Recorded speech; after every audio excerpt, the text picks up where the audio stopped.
Welcome to Average Joey Adventures. Well, we're gonna take this new Jeep that we just bought.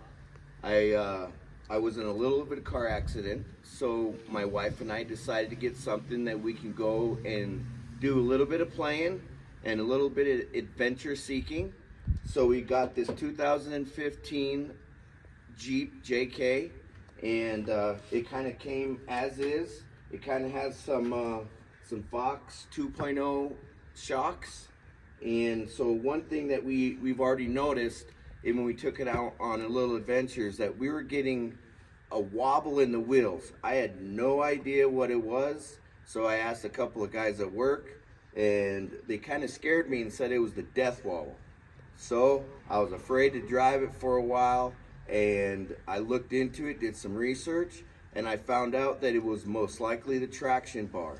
So our first project that we ended up doing was ordering a forged traction bar by Raptor, and we put it in, and it solved the problem. So I'll show you what that looks like. All right, so we're down here. Thank goodness I have my Flex pants on, the rip-aways, in case I get a little bit of wetness in me. And another good thing is they really flex with the bend. So one of the first things that we did was we put this new traction bar in right here. It's made by Raptor, and I have never done anything like this before. So I had a friend help me out, and we got home, and the steering wheel was a little crooked, so I had to take it apart and realign the steering wheel, and it works just perfect now. Now we have no wobble in any of the wheels, because what was happening was any bump that we hit going around 35 to 40, the wheels were shaking as if they were gonna fall off. And I've never felt that before.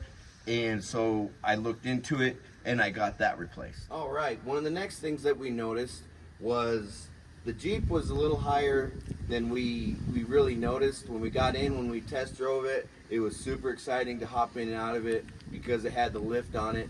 But then reality hit, and being only 5'5", which by the way, I did play college football, so don't let the shortness fool you. I am pretty quick, but we did notice that it was hard to get in, and this is how I used to get in the Jeep, and we did fix that with a set of grab handles, wild boar grab handles that we got on, and we put them in. But when we opened it and we were getting in, it was kind of hard. Oh, thank God for the pants. So that didn't quite work out when you had a whole thing of groceries. So what we did is we ordered these grab handles. Now we're able to just grab here, boom, hop in, ready to go. All right, so that was the front ones, and this kit we ordered, it had the option of coming with just the front set or all 4 sets. So since we have kids, we ended up ordering these back handles right here. If you can see these, they're nice and easy for older people or kids to get up in there. And it did come with the paracord handles. They just weren't in the right position to get in and out of, so you end up hitting your head on this thing. Luckily for me, being so short, I never did, but I know the moment I get one of my friends in here, they're gonna hit their head, so I added these bars in. But as you're driving around, that kind of sitting too far forward, so I kept these paracords in there, so kind of gives you a little toot and horn action.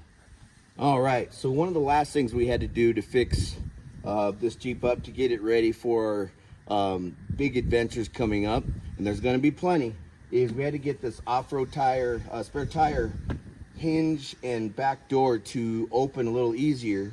What was happening is when we went to open it, you had to get an F-150 to get this thing open. And now we're able to get it going, close it. And what we were experiencing is these hinges were seizing up. So I did some videoing and watching some stuff, and I did kind of a cheap, easy fix. I drilled a little pilot hole in it, and now I have a couple of spots where I can insert some WD-40 or any type of lubricant to put in there, and it helps it smooth. But then once I disconnected this, I noticed this was hard. So if you come around over here, and what we noticed was on this cylinder, it has a grease cert, and I don't know if they just happened to not do it or if they forgot to do it, but it had 0 grease in it. So what we did was, my son and I, with our old grease gun from like 1971, grease was probably super hard, so I got that out of there, got some new grease put in there, and we ended up putting that in, and the cylinder is working perfect, and it's nice and easy. Before, it was harder than a puppy with 2 Peters to get this thing open, but now the wife can put her groceries in there. I can put my soda pops or whatever I need. All right, now one of the final things that we are going to attempt, like I said before, I've never really been a super big mechanic guy.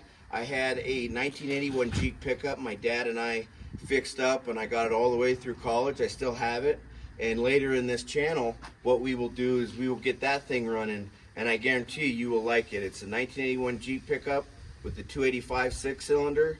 It has a 3-inch lift, some big tires on it, and it's a 4-speed manual transmission, and it's really awesome. And that's one of the things that I liked about this one, is it's a 6-speed transmission, which a lot of people like the automatics, but I really like that functioning of, you know, feeling like you're a race car driver, going over to Sonic and getting a milkshake, or, you know, just driving over to the liquor store and grabbing a beer. So now what we got here is, now that we replaced that traction bar, it has some of the old components in there, the steering linkage and tie rods and stuff.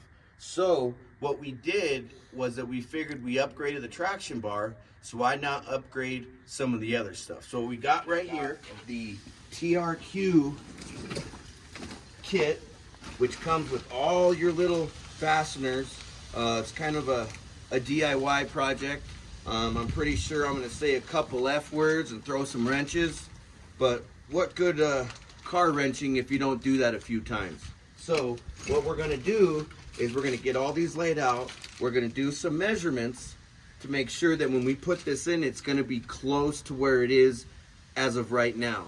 And obviously, once we get done, we get everything tightened up and we test drive it, we're going to go get a front end alignment, and then we're ready for our first adventure.